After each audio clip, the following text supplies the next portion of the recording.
പൃഥ്വിരാജിന് പിന്നാലെ നിർമ്മാതാവ് ആന്റണി പെരുമ്പാവൂരിനും ആദായ നികുതി വകുപ്പിന്റെ നോട്ടീസ്. 2 സിനിമകളിലെ ഇടപാടുകളുടെ വിശദാംശങ്ങളാണ് തേടിയിട്ടുള്ളത്. വിവരങ്ങളുമായി ഡാനി പോൾ. ഡാനി, പൃഥ്വിരാജിന് പിന്നാലെ ആദായ നികുതി വകുപ്പിന്റെ ലിസ്റ്റിലെ അടുത്ത പേരായി ഇപ്പോൾ ആന്റണി പെരുമ്പാവൂരും വന്നിരിക്കുകയാണ്. ആന്റണി പെരുമ്പാവൂരിനെ എന്ത് വിഷയത്തിലാണ് നോട്ടീസ് നൽകിയിരിക്കുന്നത്?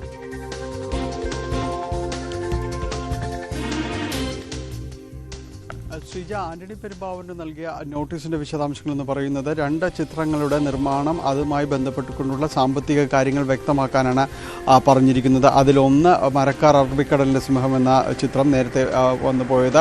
അതോടൊപ്പം തന്നെ ലൂസിഫർ, എമ്പുരാന് മുൻപുണ്ടായിരുന്ന ലൂസിഫർ, എമ്പുരാന്റെ 1ാം ഭാഗമായ ലൂസിഫറിന്റെ വിശദാംശങ്ങൾ, ഇത് രണ്ടും ആയി ബന്ധപ്പെട്ടുകൊണ്ട് നിർമ്മാണവുമായി ബന്ധപ്പെട്ടുകൊണ്ടുള്ള കാര്യങ്ങൾ വിശദമാക്കാനാണ് ആവശ്യപ്പെട്ടിരിക്കുന്നത്.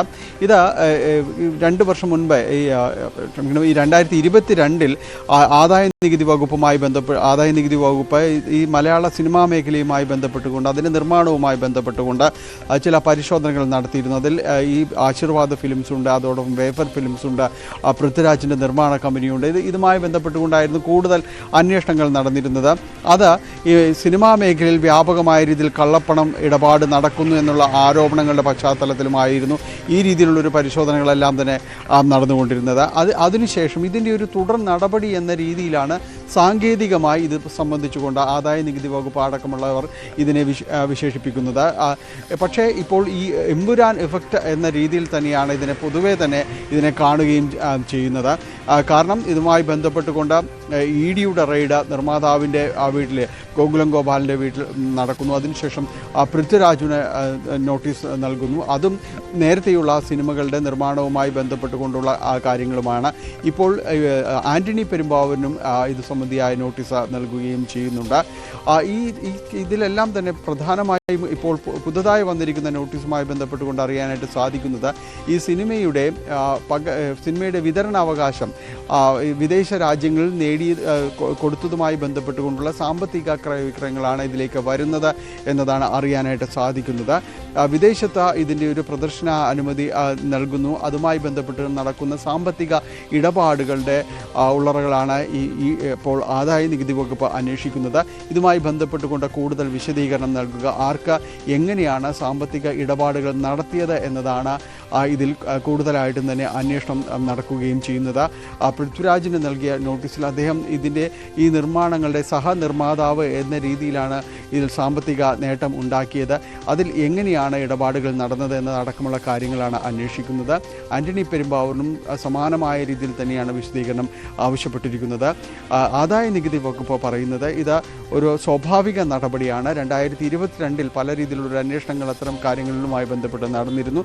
അതിൻ്റെ അസസ്മെൻ്റ് അടക്കം പൂർത്തിയാക്കിയതിനു ശേഷമാണ് വീണ്ടും ഈ രീതിയിലേക്ക് കടന്നിരിക്കുന്നത് എന്നതാണ് സാങ്കേതികമായുള്ളൊരു വിശദീകരണം. പക്ഷേ പൊതുവിലും ഇതിനെതിരെ ഉയരുന്ന ഒരു കാരണം എമ്പുരാൻ ഇഫക്റ്റ് എന്ന രീതിയിൽ കേന്ദ്ര ഏജൻസികളുടെ അന്വേഷണം മുറുകുന്നു എന്ന രീതിയിലാണ് പൊതുവിൽ ഇതിനെ നോക്കിക്കാണുന്നത്. ശ്രീജ, ഡാനി, മറ്റൊരു കാര്യം, ഈ ഗോകുലം ഗ്രൂപ്പുമായി ബന്ധപ്പെട്ട അന്വേഷണമാണ്. ED ഇന്നലെ ഫെമ നിയമലംഘനവും RBI ചട്ടലംഘനവും ഒക്കെയാണ് കാണിച്ചത്.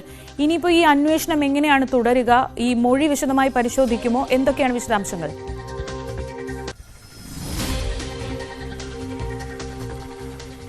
ശ്രീജ, ഇതിൽ കഴിഞ്ഞ ദിവസങ്ങളിൽ EDയുടെ മണിക്കൂറുകൾ നീണ്ടുനിന്ന പരിശോധനകൾ ഗോകുലം ഗോപാലിൻ്റെ കമ്പനിയിലടക്കം നടക്കുകയും ചെയ്യുന്നു. ഇതിൽ പ്രധാനമായും കണ്ടെത്തിയ കാര്യങ്ങൾ കഴിഞ്ഞ ദിവസങ്ങളിൽ ഏതാണ്ട് 1 കോടിയിലധികം രൂപ, 1.5 കോടിയോളം രൂപ കണക്കിൽപ്പെടാത്തതായി കണ്ടെത്തിയെന്ന് ED പറഞ്ഞിരുന്നു. അതോടൊപ്പം തന്നെ ഈ വിദേശ നാണ്യവിനിമയ ചട്ടം ലംഘിച്ച ഇത് ഗോകുലം ഗ്രൂപ്പ് പണം സ്വീകരിച്ചു എന്നതാണ്. ഫെമയുടെ ഫെമയുടെ ലംഘനം ഇതിൽ കണ്ടെത്തിയെന്നതാണ്. അതിൽ കോടിക്കണക്കിനായ രൂപ ഈ രീതിയിൽ കൈമാറ്റം ചെയ്തിട്ട് അല്ലെങ്കിൽ അവിടെ അത് ഉപയോഗിച്ചിട്ടുണ്ട് എന്നതാണ്. അതിൻ്റെ ഒരു കണക്കെടുപ്പ് കമ്പനിയുടെ ഭാഗത്തു നിന്നുള്ള ഈ കാര്യത്തിൽ എന്ത് വിശദീകരണം എന്നതടക്കമുള്ള കാര്യങ്ങൾ നൽകേണ്ടി വരുന്നു. കഴിഞ്ഞ ദിവസങ്ങളിൽ ഗോകുലം ഗോപാലിനെ ചോദ്യം ചെയ്തെങ്കിലും ഈ കാര്യങ്ങൾ കൂടി വസ്തുതകൾ പരിശോധിച്ചുകൊണ്ട് വീണ്ടും ഗോകുലം ഗോപാലിനെ ചോദ്യം ചെയ്യാനായിട്ട് വിളിപ്പിക്കുമെന്നാണ് അറിയാനായിട്ട് സാധിക്കുന്നത്. അതിൽ കമ്പനിക്ക് ഇക്കാര്യങ്ങളിൽ എന്ത് വിശദീകരണമാണ് നൽകുന്നത് എന്നതുകൂടി പരിശോധിച്ച ശേഷമായിരിക്കും വീണ്ടും ചോദ്യം ചെയ്യാനായിട്ട് വിളിക്കുക. ED പ്രധാനമായും അന്വേഷിക്കുന്നത് ഈ രീതിയിൽപ്പെട്ട പണം ഇങ്ങനെ കൈമാറ്റം ചെയ്യപ്പെട്ട അല്ലെങ്കിൽ ഇതിൽ നിക്ഷേപമായി സ്വീകരിക്കപ്പെട്ട പണം ഏതെങ്കിലും രീതിയിലേക്ക് സിനിമാ നിർമ്മാണവുമായി ബന്ധപ്പെട്ട് ഉപയോഗിച്ചിട്ടുണ്ടോ എന്നതടക്കമുള്ള കാര്യങ്ങൾ അവർ പരിശോധിക്കുന്നുണ്ട്.